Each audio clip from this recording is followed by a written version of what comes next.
Hi, this is Adam with Movie Guy 365, and today we're going to do our weekly blind buy review, and this week is going to be Goon, Last of the Enforcers.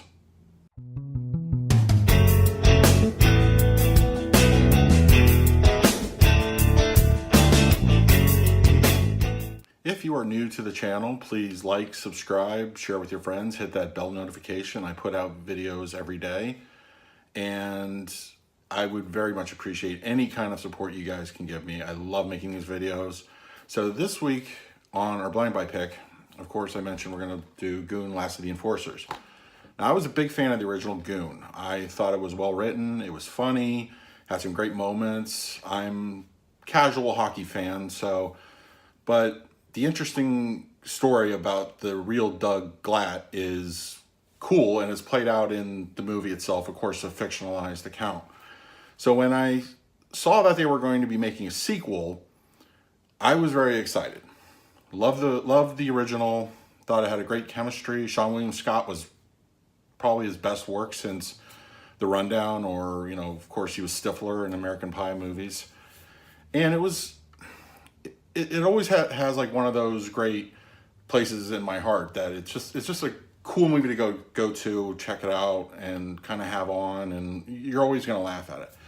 So when I heard they were going to make a sequel, I was very optimistic. And while I've had the Blu-ray in my wish list for a while, but these days with 4K and everything, paying anything more than $20 for a Blu-ray is almost insane. So I waited for the price to go down a little bit. I didn't see it on cable. I like these movies to watch them on Blu-ray. I like the best picture quality available audio. Now, the disc itself, Goon, Last of the Enforcers, it's a nice looking disc. It's clean, good audio. The surrounds are popping in and out a little bit here and there. So on that front, it's a good watch. Now, I'm going to say right off the bat, on this one, it kind of lost a little bit of the magic. I know Jay Baruchel directed this one. He co-wrote the first one. Him and Evan Goldberg co-wrote this one as well.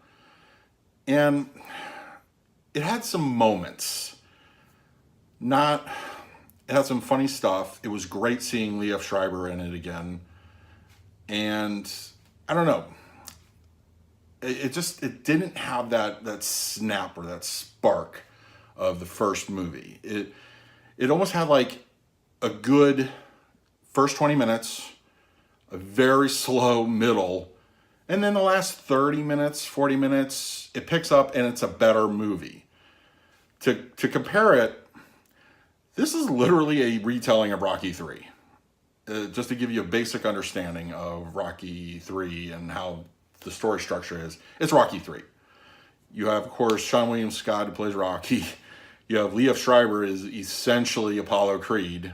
And then you have the new villain, who is your Clubber Lang / Ivan Drago. And there's also bits and pieces of Rocky 2 and Rocky 4 in there as well, if you can spot them if you know what you're looking for. But I don't know. It was okay. Nowhere near as good as the first one. But I did like the last, as I said, 30 minutes. It really, I don't know. I expected more. I'm sure, Jay Baruchel did what he could, but it was definitely missing something. I don't know. It wasn't great. It was okay. Was it worth the $12 I paid for the Blu-ray, which had slipcover? Sure. Why not? I'll probably go back to it. Maybe I'll feel differently later. But it was good. It was good, but not great. It just has its own thing going for it.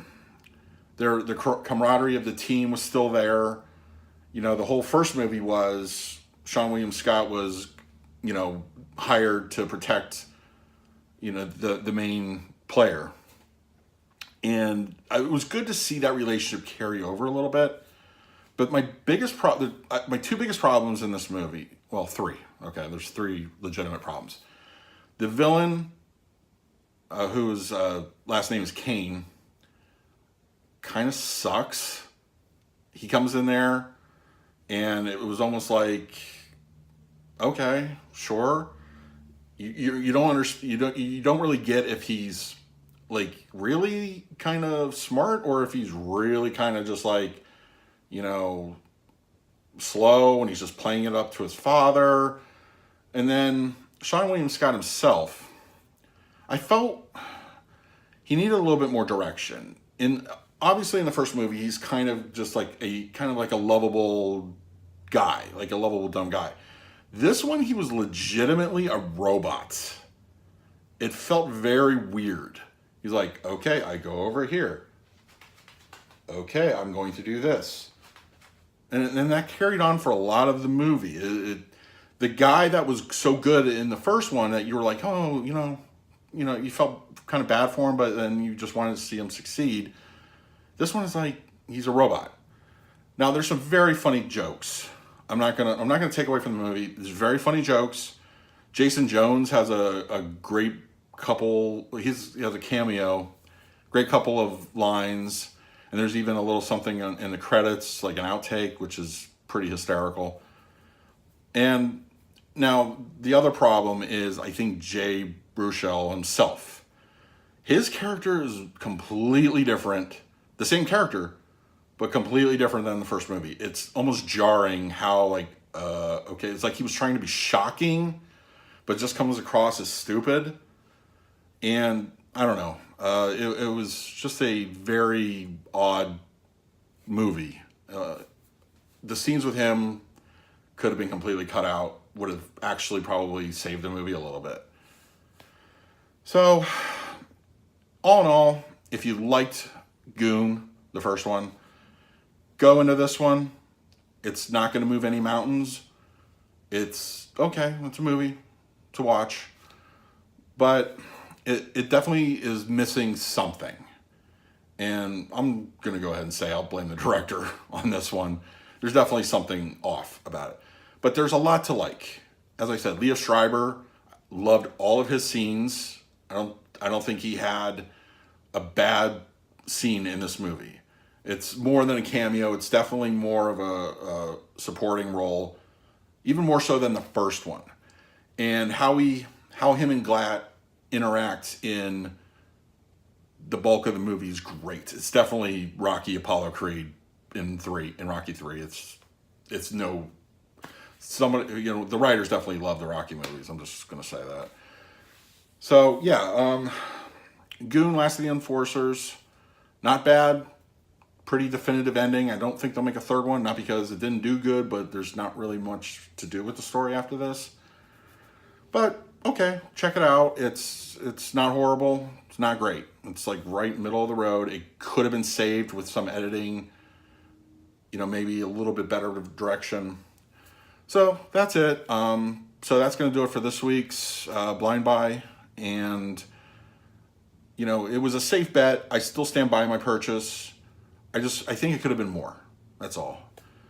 So that's it. Please like, subscribe, leave some comments. Did you like the movie? Did you like the first movie? Have you not seen these? Go ahead, leave a comment. I'd love to hear what you have to say. So this is Adam with Movie Guy 365, and I will see you at the movies.